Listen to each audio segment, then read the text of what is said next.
Imagine this. It's December 2023. A phone lights up in a New York City penthouse. A text gets sent, and that one text is about to be read by lawyers, judges, and eventually the entire world. The text says, I think this bitch knows something is coming because he's gotten out his tiny violin. One moment, they were Hollywood's golden friends. The next, their headline evidence in a $161 million legal war. Welcome to StarScope Report. Join us, Jordan and Jamie, as we uncover Hollywood drama, music industry shakeups, and viral influencer scandals. From red carpet surprises to social media controversies, we dive deep into the stories behind the fame. And today is a big one. It's Thursday, January 22nd, 2026, a critical day in the Lively v. Baldoni saga. And we are diving into the raw, unpolished story behind all those red carpet smiles. We're not just talking about rumors today. Yeah. I mean, we are looking at unsealed depositions, secret dragons, and the actual text messages that A-list celebrities prayed would stay deleted forever. Our mission is to unpack these newly unsealed documents from the It's With Us lawsuit. And really figure out how a box office hit became this absolute courtroom nightmare involving Taylor Swift, Sony executives, and a very disputed 30-point list. Let's start with the big one, the headline that's just everywhere this morning. The terrorist comment.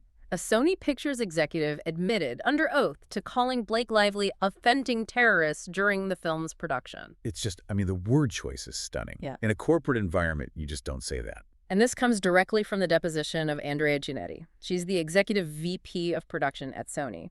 It was unsealed just ahead of today's summary judgment hearing. So let's set the scene. This all went down in November of 2023. The big industry strikes had just ended. Right, so Hollywood was just getting back on its feet. And Lively comes to the table with what she calls a 17-point list of non-negotiable conditions before she'll come back to set. Non-negotiable. That's the key.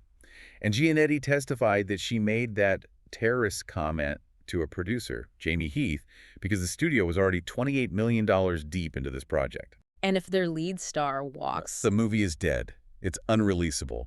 That $28 million just vanishes into thin air, so you can see the panic. She said the production was and I'm quoting here, a S show, and confirmed that Lively saw the director, Justin Baldoni, as unprepared and too sensitive. Which is pretty ironic, because the documents show the studio executives were the ones who were really panicking. Oh, completely. We've got emails from the Sony CEO, Tom Rothman, saying it was a effing disaster. He wrote that the mess is the story now. But here's the part that gets me.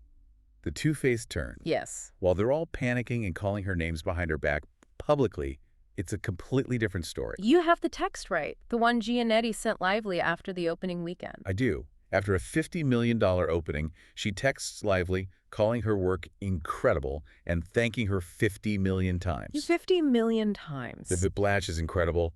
1 minute you're a terrorist, the next you're a genius because the check cleared. It's unbelievable. And while Sony was panicking about the movie, Blake Lively was texting the most famous woman in the world about all the drama. If you think a studio executive losing their cool is bad, wait until you hear what the world's biggest pop star had to say about the director. Coming up, the texts Taylor Swift never wanted you to see. You are not going to want to miss this. If you're loving these Hollywood twists, make sure you're subscribed. Okay, so the newly unsealed texts, they confirm Taylor Swift's deep involvement in this whole feud. And Lively even had a nickname for her. She called her dragon. The dragon. Which, sounds cool. It's very Game of Thrones. But in a legal context, it sounds a lot like a threat. It implies you're bringing in overwhelming force. And the text really backed that up. Let's look at that specific exchange from December 2024. This is the tiny violin text. Swift texts Lively about Justin Baldoni and says, I think this bitch knows something is coming because he's gotten out his tiny violin. Wow. And Lively's response, she calls Swift epically heroic and the world's absolute greatest friend ever. It's this, echo chamber of insults. Lively also called Baldoni this doofus director and a clown who thinks he's a writer now. So it's not just insults. This is where it gets into creative control, the script rewrites. This part is wild. The legal documents allege that Lively sent Taylor Swift the script. Okay. While Baldoni was still in her apartment. No. Yes. She's texting Swift, asking her to read it, and Swift replies, I'll do anything for you. So Baldoni's team must be arguing this is proof she was trying to hijack the movie? That is their entire argument, that she used her powerful friends, her dragons, to seize creative control from the actual director. And it seems like it didn't just stop with the text. There's a song. Right. On her album, The Life of a Showgirl, which came out in October 2025, Yeah. the track is called Canceled. The lyrics, they're not subtle. Not at all. She mentions Gucci, she mentions flowers, Lively's character is a florist, and then the line that ties it all together. Bringing a tiny violin to a knife fight? It basically confirms the song is a direct shot at this whole legal battle. Yeah. For a long time, fans just speculated, but these texts, they seem to seal it. But it wasn't all just, this united front. The friendship took a hit, too. It did. The lawsuit clearly caused a major rift. There are unsealed texts from a year later, December 2025. This is where Lively apologizes for being a sad sack. Yeah, and Swift's reply is really telling. It's short. It just says, just come back, please. It sounds exhausted.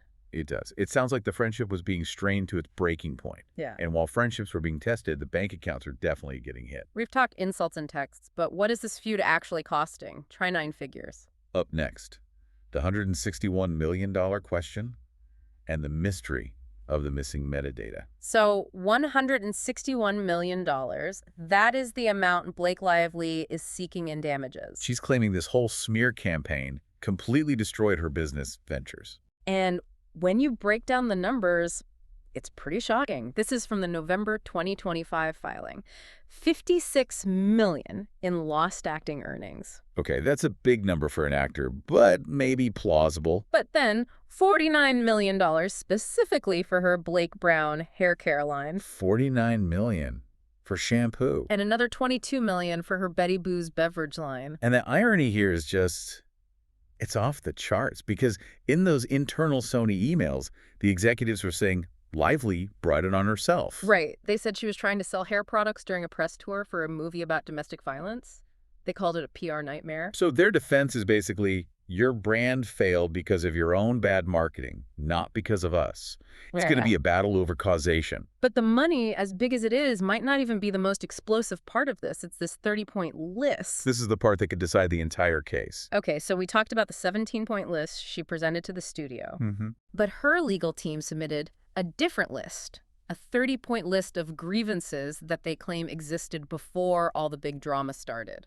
They're trying to establish a pattern of behavior to show she had problems with Baldoni from the very beginning.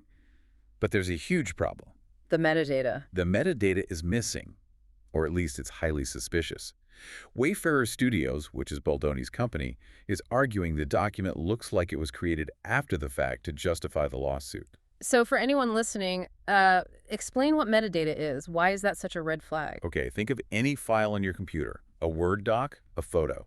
That file has hidden data attached to it. That's the metadata. It's like a digital postmark. It tells you exactly when the file was created. So if you create a document today, the metadata proves it. Exactly. Yeah. But what Lively's team submitted looks like 2 screenshots stitched together, not an original file. And that makes it look like they could have written that list yesterday and just claimed it was from 2023. If the other side can prove that. I mean, if they can prove that list was manufactured. It's game over. It destroys her credibility completely. If a jury believes you faked one piece of evidence, they won't believe anything else you say. But to be fair, there are other voices here. It isn't just Lively's word against his. No. And this could be what saves her case. We have unsealed texts from Jenny Slate, who played Baldoni's sister in the movie. Right. She called the set gross and disturbing. She called Baldoni a narcissist and a clown. So she's a third party corroborating at least part of Lively's story. So where does this all stand right now, legally? Well, Baldoni's huge $400 million countersuit was already dismissed back in June of 2025. The judge ruled he couldn't prove actual malice. But Lively's suit for sexual harassment and retaliation is still moving forward. Yep. The trial was supposed to be in March, but it got postponed. It's now set for May 18th, 2026. If you want to be the first to know what happens when they finally take the stand in May, hit that subscribe button right now. You do not want to miss the finale of this drama. So here we are. A terrorist accusation from a studio exec. A tiny violin text from a global pop superstar. And a $161 million claim that might be resting on a fake document. It's just, I mean, no matter who wins in court, the depositions and the texts have completely shattered the public images of everyone involved here. Absolutely. The curtain has been pulled back, and it is not pretty. So here's the final thought I want to leave you with. Let's say the worst case scenario happens for Blake Lively. Let's say forensic experts prove that 30-point list was manufactured with false dates. Does her entire case for harassment just collapse? Or will the testimony from other people, like Jenny Slate, be enough to save her in the eyes of the jury? That is the multi-million-dollar question. You've been listening to StarScope Report, where Jordan and Jamie uncover the stories shaping Hollywood, music, and pop culture. Thanks for tuning in, and don't forget to subscribe for more stories that keep the stars shining.